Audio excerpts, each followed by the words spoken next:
game of golf may have lost Arnold Palmer in 2016, but his legacy lives on, not least at the tournament that proudly bears his name. Since his passing, Golfing World have spoken to those that knew him best, his family, his friends, as well as people whose lives he has changed without even meeting. Matt Every is a two-time winner of the Arnold Palmer Invitational and a fully paid-up member of Arnie's Army.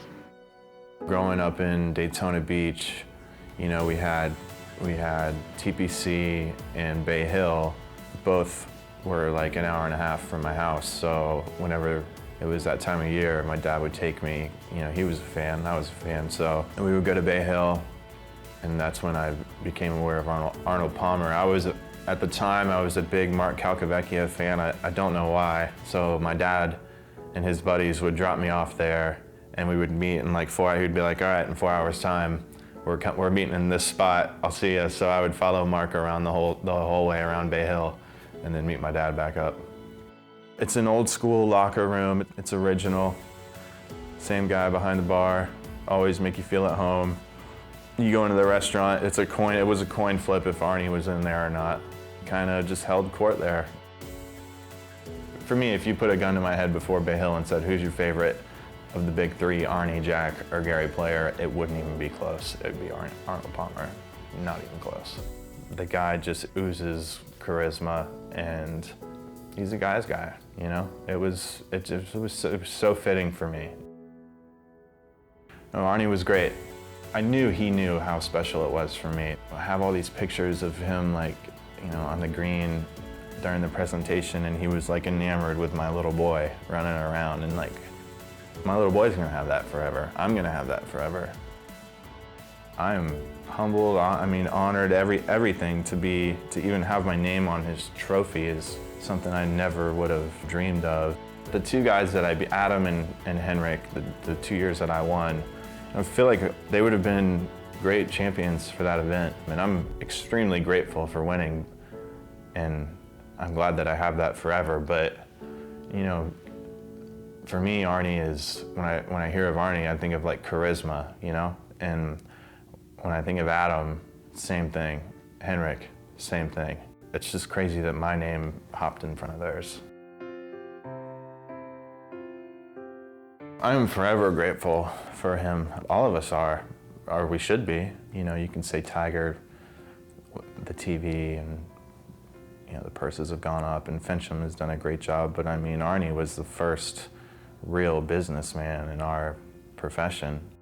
He didn't need to promote himself. It happened on its own. There'll never be anyone else like him, because of the world we live in, you can't be like him anymore. His name will always be around.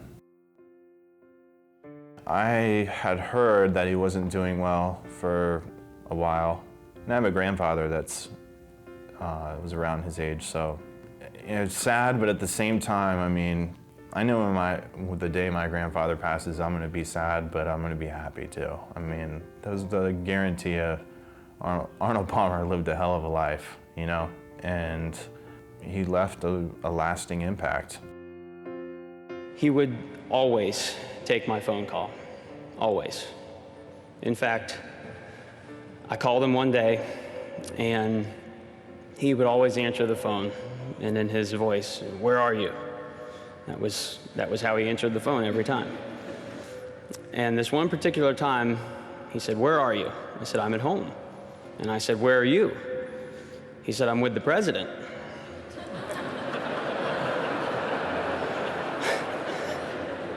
So I said, "What do you, the president of what?" And he said to me, as if it was so obvious, "The United States." He said, "I'm in the Oval Office right now with the president." And I said, "Well, why are you answering your phone?" He said, "I wanted to talk to you." I don't know if you guys have talked to Sam Saunders, but that guy is like one of the best guys in the world. His speech at the ceremony was, I'll never forget that. It was top notch. And it says a lot about Arnie. Not easy to follow in those footsteps, and Sam's done a pretty good job. As a child, he was my granddad. I knew he played golf. I knew he was a popular man, but I didn't quite understand how important of a figure he was to not just golf, but to the world. And later in life, I started to understand and appreciate his fame. But as a child, you know, I just looked at him as my granddad that played golf, and I knew he was gone a lot and traveled, so we didn't spend as much time with him. But when we did, he was always just a pleasure to be around. As a younger kid, I wanted it to be Sam Saunders, Arnold Palmer's grandson. It was actually Arnold Palmer's grandson, Sam Saunders, and I think maybe it bothered me a little bit when I was younger, but I certainly take it with a sense of pride now, and it's unavoidable. He is such an enormous figure, and something, you know, I'm never going to be able to match his golf career, and certainly not his public or I guess I should say his business career in golf as well. So for me, it's about carrying on that legacy and doing what I can do to represent the family well. And the fact that I have an opportunity to play golf on the PGA Tour and at a high level is certainly a good place for me, I think, to represent him going on, and the family name and tradition and all of the great things he was able to accomplish in his career, especially with Arnie's Army and the hospitals down there in Orlando and the Arnold Palmer Invitational. Those are all things that I want to be involved with and really carry on, because I think they'll you know, be a big part of my life.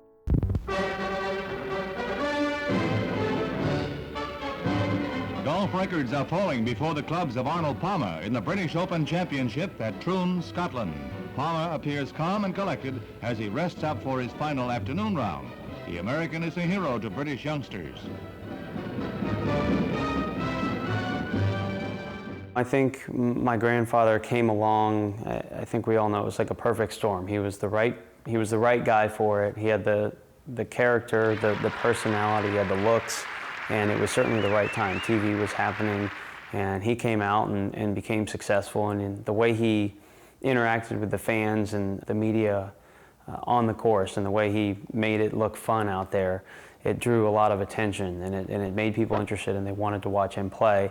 And then the relationship that he developed with Mark McCormick, and this idea that you could market sports, and that we weren't just guys out there competing for a purse, that we could actually be entertainers. And that's something that I think he recognized, that and really he made. The PGA Tour, the European Tour, really professional golf and professional sports in a big way.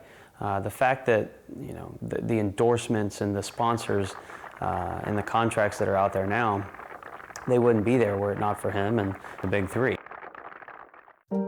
My grandfather's passing was a whirlwind experience. It was not expected, actually. I was playing in the Web.com final events and decided to take some time off for some family reasons, and I was actually right here at home and got the call from my dad. I knew my grandfather was going in for some surgery, but it was certainly a surprise that he had passed. And there was something about it in the days that followed. I kind of began to grasp what a big deal this was, and not just because I was sad about it, but because what he meant to so many people and the effect that this had on golf and really the whole sports industry. So I felt the need to become involved. I felt the need to be a representation for my family and do the things that my grandfather had taught me to do. And he always told me to be tough, and a lot of people have been very gracious to come up to me and tell me how wonderful the service was and compliment me, and very humbled by that. But I know I would not have been able to do it were it not for the lessons that he taught me, and the fact that he told me to take care of my family. And I knew that's what he kind of meant by that, because he knew that it was a lot to handle, and there would be a lot of so many different things from different angles coming in about it. And I was very, very happy to be able to be there with my family, and it was a remarkable service, and so many great people came and paid tribute to him, and it was a special day that I know I won't ever forget, and many people won't.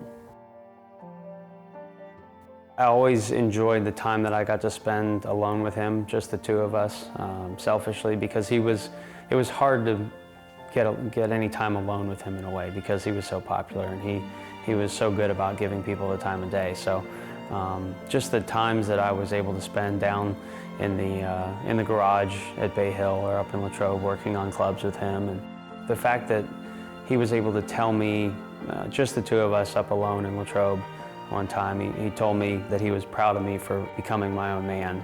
And you know, he just told me to be my own person. He said, you know, play golf your own way, develop your own system, and you know, the golf will come. And that advice I'll cherish forever, because he didn't want me to try to, you know, emulate him in a way. Even he wanted me to be my own guy and you know, figure it out on my own. And he gave me a lot of good advice. But then, you know, as I mentioned at the funeral, actually, and I think about this all the time, especially with everything that goes on in the world today, he always told me to just talk less and listen more. And it really was great advice, because I think about it all the time. You get in a big social group and you see people with the need to just continue conversation and talk so much, and you just don't learn a whole lot by always having something to say. And if you sit back and just listen, when you do have the opportunity to say something, hopefully it matters a little bit more.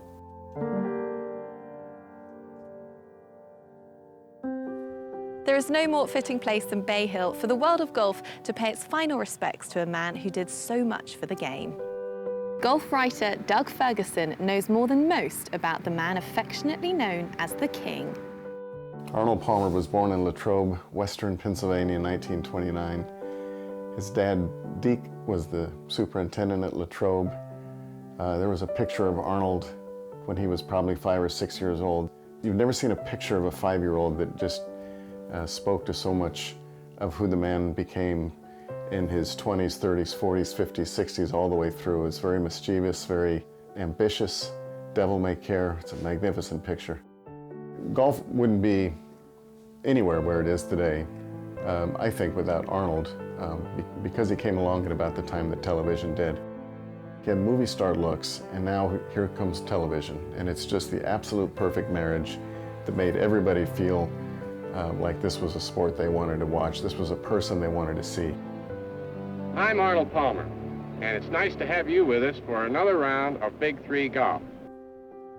Big Three was really orchestrated by Mark McCormick at IMG. The handshake deal with Arnold, and then having Jack and having Gary Player. They were three of the biggest names in golf at the time. And all credit to Mark McCormick for being able to identify somebody like Arnold, who had that face, who had that ability to connect with people, and he could plug him into Cadillacs, to Pennzoil, to so many products, and that it reached so many people. And that's where these guys are making a lot of their money today, at least the top players, whether it's the corporate endorsements on their hats and on their bags and on their shirts. I don't think any of that's possible without Arnold paving the way. If you think of Sam Snead, who had one of the most aesthetically beautiful swings in golf, Arnold's, I'm not sure you would put it that way. Arnold's was sheer power. Arnold was determination, it was muscle, it was will. I forgot who it was that said it, that when he hits the ball, the ground shakes, and you could see that in every swing he had. If you look at the sheer numbers of wins, others have had more wins. Loads of others have had more majors. But it wasn't so much about how much Arnold won, it's how he won. I think that's what really made him stand apart. We all look at golfers and their accomplishments and their trophies, and we think they do too, but I really think Arnold took as much pride in his hospitals as anything he did on the golf course. I remember being in his office, and he had 5 index cards of all the beds they had, of all the babies that had been delivered. Massive, massive impact. You talk to almost any PGA Tour player, from Tiger Woods to Henrik Stenson, and one thing they have in common is my kids were born at Arnold Palmer's hospital. Meeting Mr. Palmer for the first time was a dream come true. We didn't know how to pursue the fulfillment of our mission of building a children's hospital. And when he walked in, we knew that we were meeting an extraordinary man, not only from the golf point of view, perspective point of view, but as a person. He was so kind, he was so considerate, and he was so concerned about our babies and our children. We had a dream of building a children's hospital, a group of physicians and administrators. We presented that dream to him, and he said we could do better and we should do better. And this was an historic day. Arnold Palmer made it possible for us to build the biggest facility in Central Florida and maybe in the country for babies and children. And later on, because of our success, we had to expand our dream. And we built the Women and Babies Hospital here at Winnie Palmer Hospital. As the babies come to our neonatal unit, we provide them with the life support that they need. Some of our babies are as tiny as less than a pound, and they're in the 400 to 500 grams range. Many of them have immaturity of the lungs. They're not able to nourish themselves. They're not able to fight infections, and we offer to them that capability 90% of the time. We had such a connection about the mission of the facility. He wanted for us to provide the best of the best care for our patient, but not only from the technological point of view, but with the heart. And that's what he inspired us to do, is to deliver the best care with tremendous healing, commitment, and hope. It took us 5 years to get pregnant with Miles. We went to Winnie Palmer's maternal fetal medicine to get checked out. I was high risk, I had a bleeding disorder. Once we got pregnant with Miles, we went back to Winnie Palmer to the maternal fetal medicine, and we talked to them about what our plan was and how to deal with the high risk pregnancy. 31 weeks we had him. He was 1 pound 13 ounces when he was born. He was in the NICU for 54 days. Having to leave your child at the hospital is the hardest thing in the world, because you see all these moms bringing their kids home. And being able to trust the people that are taking care of your child is invaluable. We are very fortunate to be in the area we are and to have the resources here, because if he was born somewhere else, the likelihood of him surviving or them catching that he wasn't growing early enough would have been very slim. So we can't thank him enough. Arnold Palmer left a foundation after he died, that is Army's Charitable Fund, and a foundation that will allow us to continue carrying this legacy of hope, healing, and compassion. So I think that our needs for our families and our patients will be met for generations to come. And that's a tremendous satisfaction, a tremendous reward, that we know that nothing will be left undone in the caring of our babies because of Arnold, Winnie Palmer, and their family.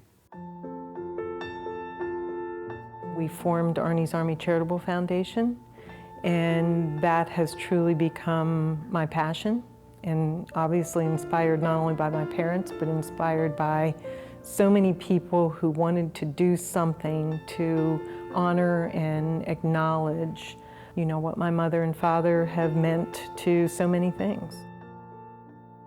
The Palmers have been doing charitable work, particularly here in the Orlando area, for almost 40 years through the Arnold Palmer Medical Center Foundation, which is part of the Orlando healthcare system. The foundation was formed because there are other pursuits and other things that Mr. Palmer had in his mind that he wanted to do from a philanthropic standpoint. Our goal is, in the best way we can each and every day, to shape, serve, and provide opportunity for the lives of young people and children.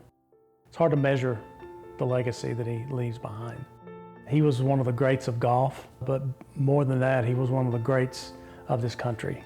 But we're trying at this foundation to seed in some young people the attributes that he had, and maybe we can grow some Arnold Palmers through the programs that we're going to offer and that we're going to try to seed and fund moving forward.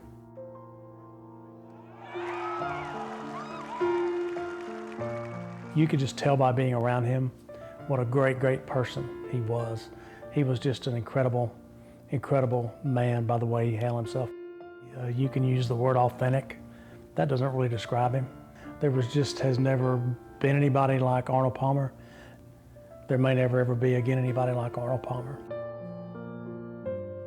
I have not tired of reading the thousands of messages, whether they be text messages, emails, letters, from all over the world of people reflecting a really personal experience that they felt they'd had with my father. And I think the genuine sincerity of the people who have written and expressed how much respect they had for him, it's just been staggering, really.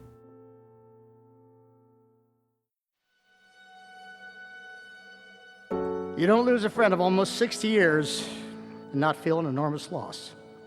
He was the king of our sport, and he always will be. Remember when Arnold Palmer touched your life, touched your heart, and please, don't forget why. My father embraced everyone that he met. Arnold Palmer was one of the greatest legends in golf who made me feel like I was his best friend, even though I hardly knew him. When I hear of Arnie, I think of like charisma. You can't fake that. It's him. A hero to so many people around the world. He wasn't one in a million, he was one for life. He was one for the ages. There was just no one like him. He was more than just a player to me. He was my friend, and I got to say that my grandfather was the best player in the world. Not many guys get to do that. I'm so fortunate to have the opportunity to share part of his life and to be part of his legacy. You could talk about his charisma, how much he had more than any other golfer. You could talk about his decency or the standards or his honesty and his telegenic looks and everything, but more than anything, Arnold made you feel good. And I think that was his absolute greatest legacy. Arnold Palmer to me was the king.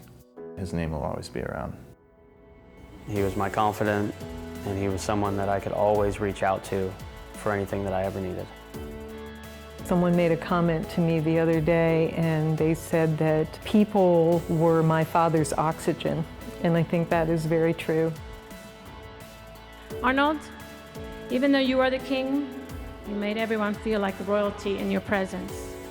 Your legacy will continue to march on, and now it's time for us to carry on what you have started.